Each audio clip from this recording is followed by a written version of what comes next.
Voy a hablar sobre la introducción a la patología y sus adaptaciones celulares. La patología es el estudio de la naturaleza de las enfermedades referidas principalmente a las células, tejidos, órganos y sistemas, y se divide principalmente en dos: patología general y patología especial. La primera intenta definir características y mecanismos comunes de la enfermedad, por ejemplo el dolor. La segunda se interesa por cada una de las enfermedades, las analiza, las separa y diferencia de sus particularidades, por ejemplo la neumonía.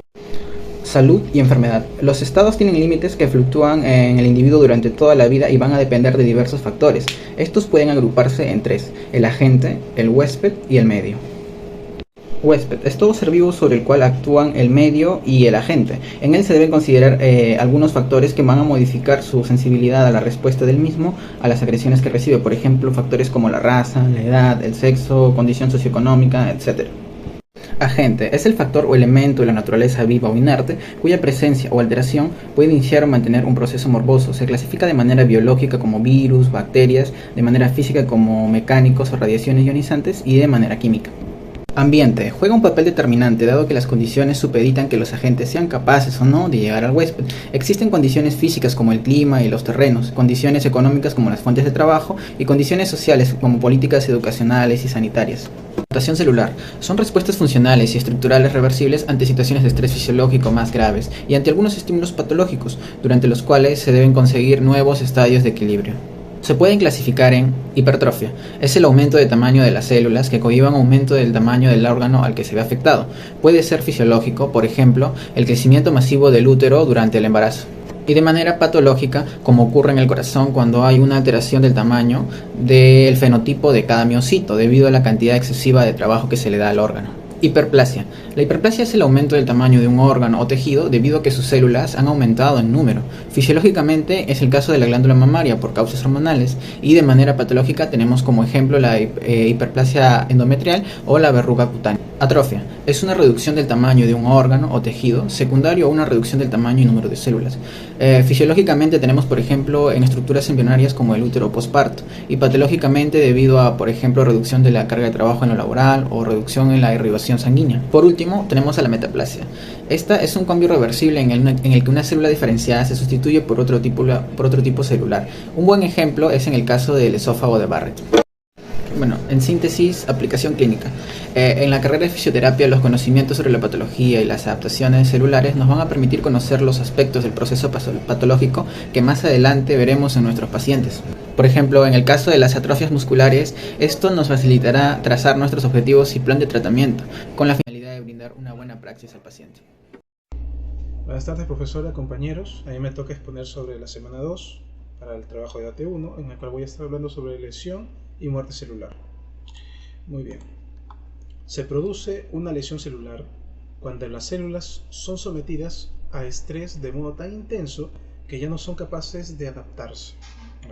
Cuando son expuestas a agentes inherentemente dañinos o sufren de repente lo que son anomalías intrínsecas, diferentes estímulos lesivos afectan a varias vías, tanto metabólicas como orgánicas de la célula. La lesión puede progresar a través de un estado reversible y culminar en la muerte celular. La lesión celular reversible es un estado inicial en el cual la forma de lesión es leve y los cambios funcionales y morfológicos son reversibles. Si se elimina o se quita el estímulo dañino, en este estado puede ver que no ha sido comprometido tanto la estructura como las funcionalidades. Es una lesión típicamente que no ha progresado a un daño a la membrana y no ha generado una disolución celular. Ahora, la muerte celular es cuando el agente sigue inherente en nuestra célula, y esto genera de que sea una muerte celular. Ahora, hay dos tipos de muerte celular, lo que son necrosis y apoptosis. Su morfología: cuando el daño de la membrana es intenso, las enzimas se escapan fuera de los lisosomas y penetran en el citoplasma y dirigen la célula, lo que da lugar a una necrosis. Los contenidos celulares salen también a través de la membrana plasmática dañada y desencadenan una reacción en el huésped, mientras que la necrosis es la vía principal de muerte celular en las lesiones más comunes, como las resultantes de repente una isquemia, exposición a toxinas, diversas infecciones o traumatismos. Cuando una célula carece de factores de crecimiento o cuando se daña el agua de la célula o las proteínas, sin posibilidad de reparación celular, esta se mata a sí misma mediante otro tipo de muerte denominada apoptosis, que se caracteriza por su disolución nuclear sin una pérdida completa de la integridad de la membrana mediante la apoptosis. Es ese tipo de muerte celular reactiva. Ahora, dependiendo mucho de la energía y la regulación muy ajustada que se observa en algunas situaciones, un tanto específicas, mientras que la apoptosis sigue siendo muchas funciones normales y no necesariamente se asocia con una lesión celular patológica. Ahora, en nuestra carrera, que es fisioterapia, podemos tener muy en claro de que no podemos hacer lo que es la manipulación de una persona o paciente que cuente con este tipo de problemas, ya que consultando con una licenciada me indica de que una persona que infiere o que tenga este tipo de problemas, lo primero que tiene que hacer antes de pasar por nosotros es netamente un tratamiento farmacológico. Muchas gracias. Hola, mi nombre es Melissa Manuel Capizo. Hoy hablaremos sobre la inflamación aguda y crónica. Bueno, para hablar de la inflamación aguda y crónica debemos entender que la inflamación es una medida de protección que en nuestro organismo toma hacia agentes sonidos, ya sean externos o internos. Todo este proceso es patológico. La inflamación aguda es una respuesta rápida ante un agente agresor que sirve para liberar mediadores de defensa del huésped, como leucocitos y proteínas plasmáticos.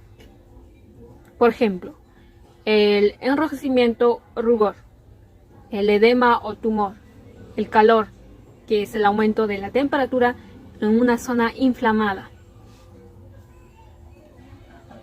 Las causas de la inflamación aguda son infecciones por bacterias, virus o hongos, traumatismos, efectos de la radiación o de la exposición al calor. Las características son el vasoconstricción, el vasodilatación y el aumento de la permeabilidad vascular, o también el aumento de la viscosidad. Y la inflamación crónica definimos como una respuesta de duración prolongada en meses o semanas en la que se observa la coexistencia de inflamación, daño tisular e intentos de reparación. Por ejemplo, el artritis, el fibrosis pulmonar, etc. Las causas de la inflamación crónica tenemos como infecciones persistentes, enfermedades del sistema inmune, exposición prolongada o agentes con capacidad tóxica como exógenos y endógenos. Las características que tenemos de la inflamación crónica son inflamación con células mononucleares, destrucción tisular, intentos de curación. Y como conclusión tenemos de la inflamación aguda, que es un proceso en que nuestras células inmunitarias atacan a las bacterias o a los virus invasores que eliminan la destrucción de tejidos que causan e inician el proceso de reparación. Y de la inflamación crónica puede ser causada por infecciones que no desaparecen por reacciones inmunitarias anormales a los tejidos normales.